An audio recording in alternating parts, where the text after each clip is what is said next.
Beijing में बड़ी बैठक से पहले ट्रंप ने यह ऐलान किया, चीन पर नए टैरिफ को 20% करने का फैसला लिया गया। पहले चीन पर 10% टैरिफ की घोषणा की गई थी, जिसे 10% और बढ़ा दिया गया।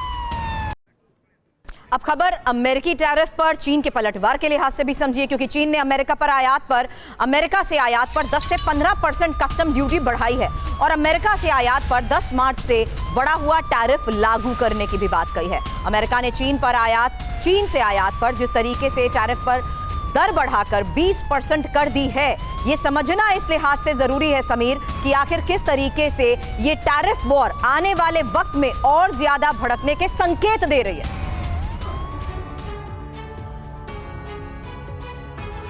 तो देखिए, ये टैरिफ का जो खौफ है ये कहीं ना कहीं बढ़ता नजर आ रहा है और हमारी भारतीय शेयर बाजार भी इससे हलकान नजर आ रही है ट्रंप टैरिफ के खौफ से। अब समझते हैं टैरिफ वॉर तेजी से भड़क कैसे रही है। चीन के खिलाफ अमेरिका का नया टैरिफ, पहले 10%, लेकिन अब चीन को और बड़ा झटका दे दिया है डोनाल्ड ट्रंप ने और इसे डबल कर दिया गया है, 20% कर दिया गया है।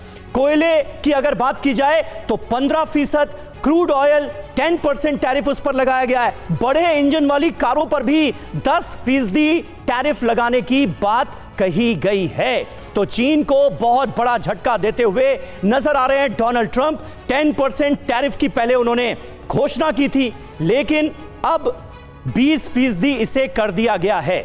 तो चीन के खिलाफ अमेरिका का यह नया टैरिफ जिसका जिक्र हमने किया, तो यह अपने आप में बहुत महत्वपूर्ण है और ऐसे में चीन अब इसका जवाब कैसे दे सकता है, यह देखने वाली बात होगी। और आज ओपी तिवारी सर, जो वार्षिक सम्मेलन हो रहा है उसमें माना यह जा रहा है कि अमेरिका के इस वार का पलटवार देखने को मिलेगा। समीर, देखो, पलटवार तो होगा। जिस तरीके से टैरिफ वॉर जो हुआ है, ये ग्लोबल ट्रेड वॉर शुरू हो गया है। इससे सारे देशों को, विश्व के सबको नुकसान होगा। ये टैरिफ इंक्रीज का जो इम्पैक्ट होगा कौन लेगा? अगर कंपनी नहीं लेती है, मैन्युफैक्चरिंग कंपनी कॉस्ट नहीं कम करती है, तो कस्टमर के ऊपर आएगा। तो कस्टमर कहाँ के सफ़र करेंगे? अमेरिका के सफ़र करेंगे। लेकिन इसमें ट्रंप की जो नीति है, ट्रंप की लुकिंग वेरी दूर की सोच रहे हैं।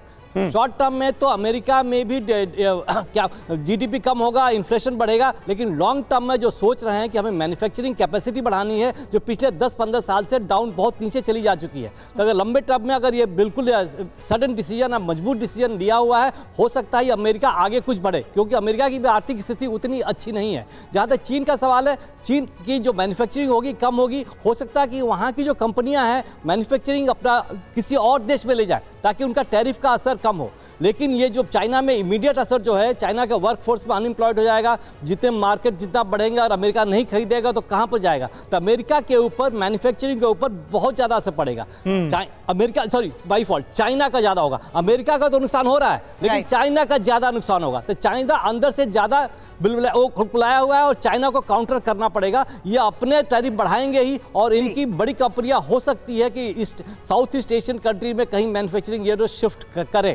फिलहाल बाइडेन जो टैरिफ बढ़ाने से क्या हुआ, उनका रेवेन्यू बढ़ेगा, वहां की जनता सफर करेगी, लेकिन अमेरिकन सरकार की तरफ से वहां का रेवेन्यू कलेक्शन बढ़ेगा और इसके साथ साथ इनकी जो मैन्युफैक्चरिंग दूसरी देश के जो मैन्युफैक्चरिंग कर रहे हैं, तो उनको मजबूर होकर हो सकता है अमेरिका में आना पड़े और ये मैन्युफैक्चरिंग सेटअप शुरू करें।